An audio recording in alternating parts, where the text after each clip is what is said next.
Tō whalava, thank you.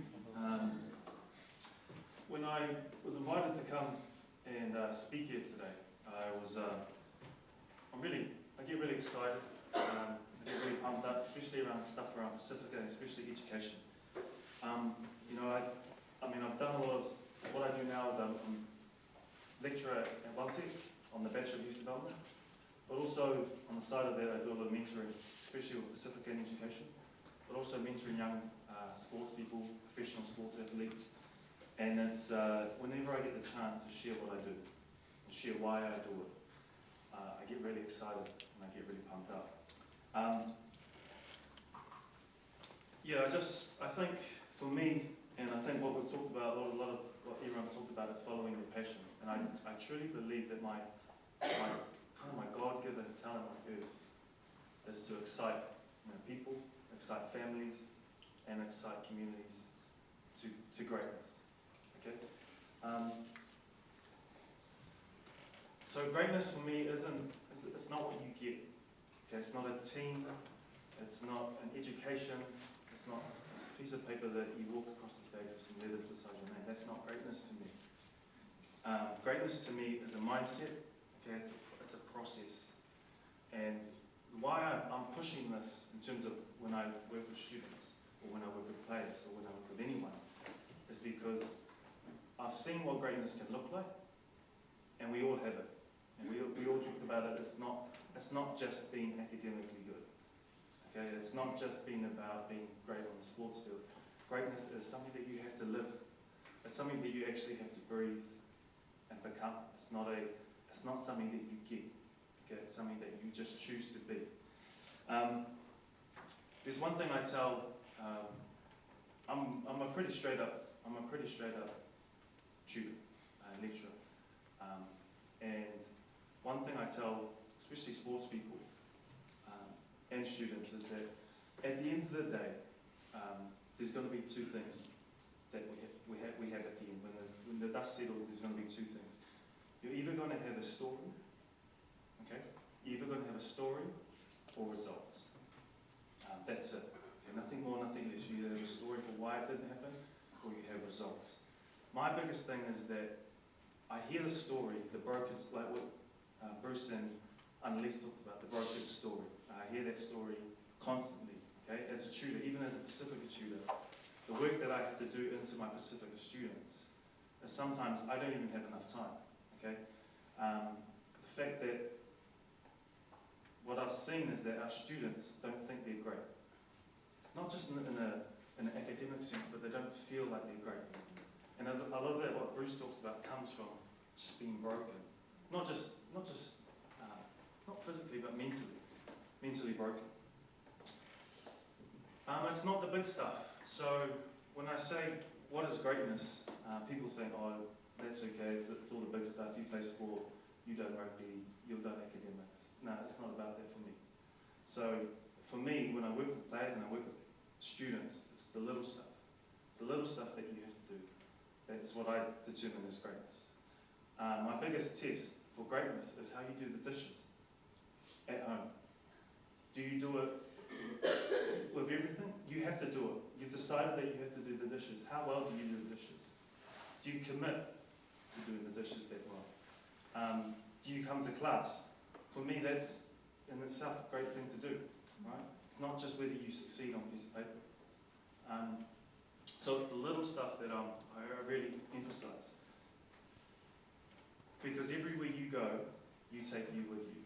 Okay, and so I have to deal with a lot of athletes, and what they don't understand is that you go everywhere you go, you take with you. And what this means is that even there's a situation today in the newspapers about a young rugby player sent home from South Africa because he did something outside of what he should be doing. Okay?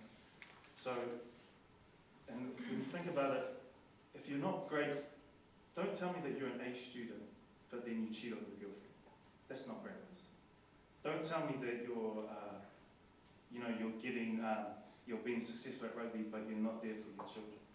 That's not greatness. Greatness isn't, like I said, it's an embodiment. It's something that you are. It's not something that you pick and choose.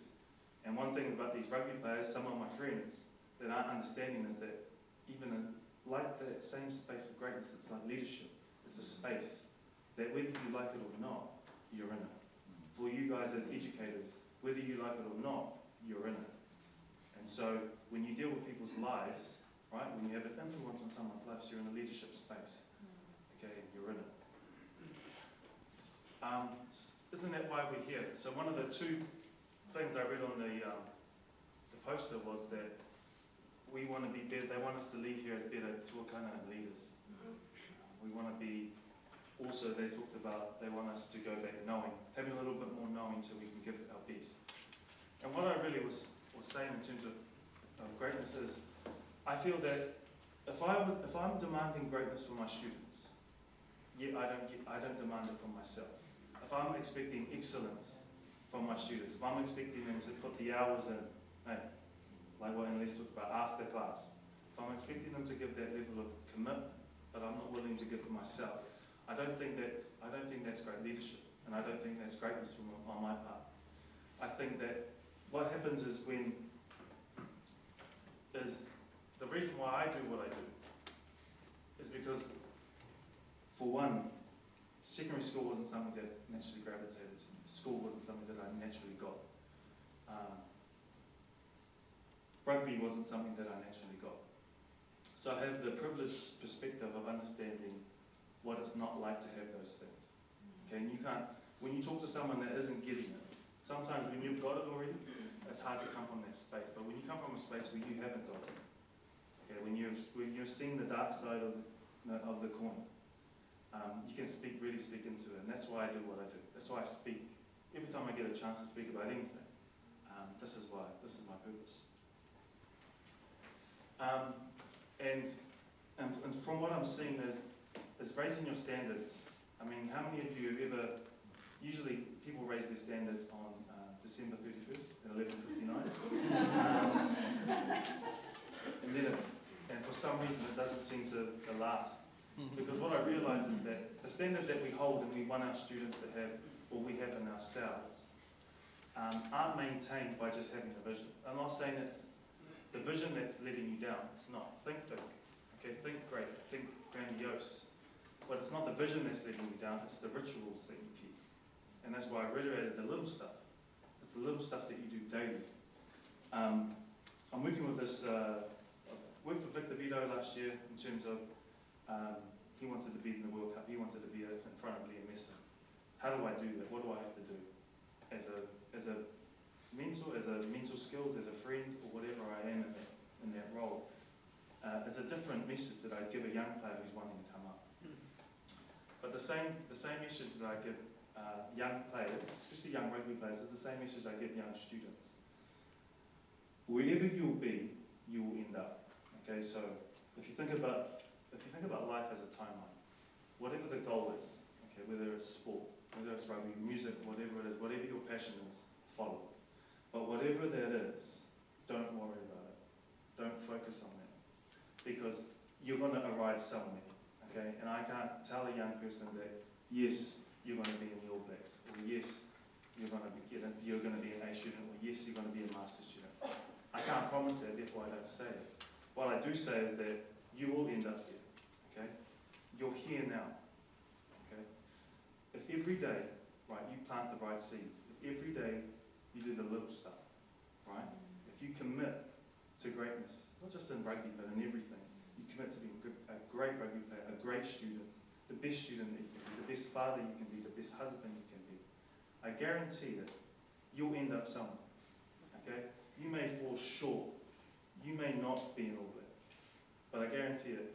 Are you a better rugby player here than you are there? Are you a better student here than you are there? Of course. What this end result, it's got nothing to do with us. We just put the seeds, we plant the seeds. The only problem is sometimes, especially as educators, we think that one day a seed will just flourish. It doesn't work like that. We'll probably work with people when it's taken years and years and years of just nurturing that seed until you actually finally got some momentum with it. And it's because of that principle, is that none of the effort that you did before that was lost. It was there, it was always there. Okay, it just took that long. Okay, so don't worry about the result in terms of what you want. The take care of itself. Have big dreams, but make sure you put the structures and the rituals so that you can maintain those standards, or a standard will just always, again, get terminated within a few weeks of you setting. It's the rituals. I've also put the little Italian philosopher in there, because after tutoring and working with Pasifika students, there was always this, when I was studying education, there's always this fact that we need more Pasifika tutors. Well, here I am, and therefore why am I getting the exact same results that I said that I was going to get? Okay, because I understand my students, therefore I should naturally gravitate them. What I realized was that it wasn't true. Is that the fact is what I'm dealing with isn't just something that I can change, right? And what I think Bruce was talking about was this idea of oppression exists, and we just have to realize that. And one thing that I pulled out of Gramsci was the idea that as an oppressor, you never have. The one thing that you don't want to do is rule with a loaded gun. So I can put a gun to everyone's head in this room to get you to do what I want. Eventually, though, a revolt happens, right? You start to plan coup, and eventually you want to take me out of the lead. But if I can oppress you in a way that you culturally believe that you should be below me, I never have to raise a finger. Okay, and so this is what I see every day when I work with Pasifika students. My students are youth workers. Most of them get into youth work because they had rough upbringings. They don't have academic backgrounds.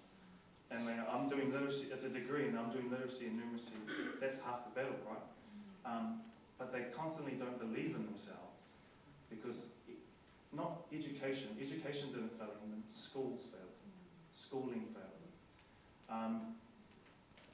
And it's been 20 years since the AIM High Report in 1996, where Pasifika has been labelled as underachievers. We're still underachieving. So for me, it's like I'm starting to get annoyed with the systemic issue, but therefore I can't. What I'm realising is that I've always claimed that the education system is broken. Well, it ain't. The education system isn't broken, it's working, okay? And it's working in a way to maintain status quo in terms of life. That if you're a Pasifika or Māori going into education, you're more than likely not to succeed, right? You're more than likely to give up. And I tell my students this, that the system is meant to fail you. It's working, it's not. It's because we just talked about this. Why don't we learn it? Why don't we learn our literacies? Why don't we learn our information? Because it's not valued. Just let's be honest, it's not valued, right?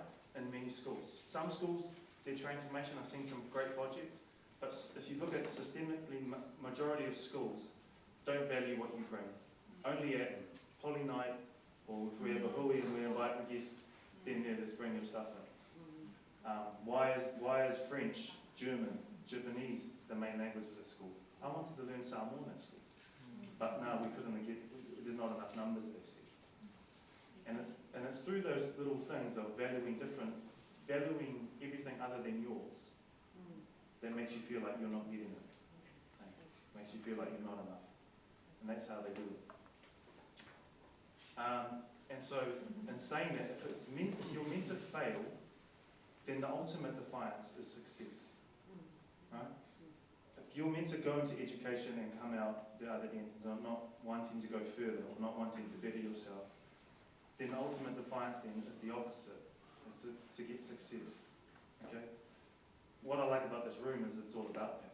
Everyone wants success, everyone wants to be better, everyone wants that kind of that greatness that I talked about. And so when I think about my story, this was I failed every year at secondary school. I usually have a picture there with my academic, my report with an E on it, and that's not, I'm from an era before it was excellence. So that was a real E. That was the lower, and so this is my first year at university, I get a D. Okay, so massive, something that I don't get. I was one of those students that needed one of you guys to help me out. Because what the tutor told me is I didn't know how to write. And I said, yes I do, because there's words on a page. And he said, no, you don't know how to write academically. What does that mean? And so, I was not the smartest guy at uni, and I probably was never going to be, and still never will be. But I made a promise to myself that I would always be the hardest working. Only to myself. I don't know actually what I was. But if I made that commitment, right, not to worry about the goal, not to worry about the piece of paper that's still not on the wall for me, that's in the somewhere down in the bottom of my closet. If I worry about just putting the little things in, right? We had a little workshop where we talked about just listening to the tutor, not writing notes. That's what I did, because I had to, because I would record my lectures, simply because I didn't get what they were saying, and once wasn't enough. And so I had to just listen. I couldn't write, I couldn't do anything else. So I was really like, oh, yeah, that's true, because once I listened to it 3 or 4 times, I eventually was able to give those lectures in my own head. Started getting some success, graduated in 2009 with honours, also got the honours degree, and did my masters. And what I really wanted to do was continue this work around greatness. But what I wanted to find was young students like myself who failed secondary school, but then went on to choose something different. How does that happen? Okay, because I realize that my story is not unique, but that there's Pasifika students out there who have failed in terms of deemed failure in terms of academic, okay, but have found success. And what I found is that it's resilient. They're very resilient, but it was a choice, right? And the one thing that I can give you in terms of if you really want your young people, or the people that you're working with, to have success, or to have whatever they want, to get what they want, is to get results before they happen up here. Get them to see it. One of the things that we all talked about was, I'm not going to go through my thesis, we don't have time, but we all sat down and we all talked about our experiences with education. And we all had this one moment in our life where enough was enough. I mean, some of you probably had that moment where enough was enough. I didn't want to live like that anymore. Whatever it was. Some had babies, some had guns pointed on them. Some lost dads. Something triggered them to change their life. And what I realized in terms of education was as an educator, I can't say, can you lose your dad, please? So that you can somehow find your way in education. That's impossible. But it wasn't the event itself. We don't have to replicate those negative experiences to create resilience. What we all did after that experience was self-reflect. For the first time, we pulled ourselves out. We reflected on our life for the first time. And when you create that space of reflection, you're also creating that space of projection. Okay, because when you reflect that this is no longer where I want to be, you're also projecting of, well, maybe I could be here. And in that little tiny space of reflection, it's enough to change your self-concept about what you can possibly do. And so we all did that. They all started to see it.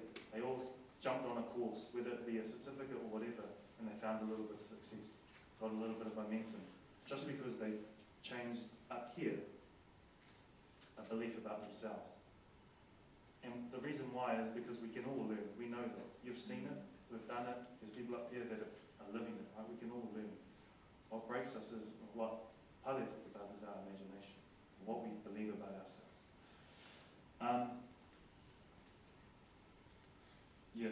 And we are fooled, just my last slide, is to believe that education is about intelligence. And education isn't just in a formal setting, right? We talked about education being on my life, right? Education is when you do the dishes, you do it the best you can. It's the little stuff. It's not just being the best husband, or being the best church member. But when you commit to greatness, it's not something that you can step in and out of. It's something that you just have to live, embody it. And what I love about coming here is usually the message that we all give is probably not for the people that aren't here. It's probably for the educators that aren't. The educators that don't come to this conference. It's probably the ones that need to hear the message the most. And that's always the unfortunate thing, is we're probably preaching to the choir a little bit. But yeah, I just want to thank you. I'm always humbled and grateful to share my story.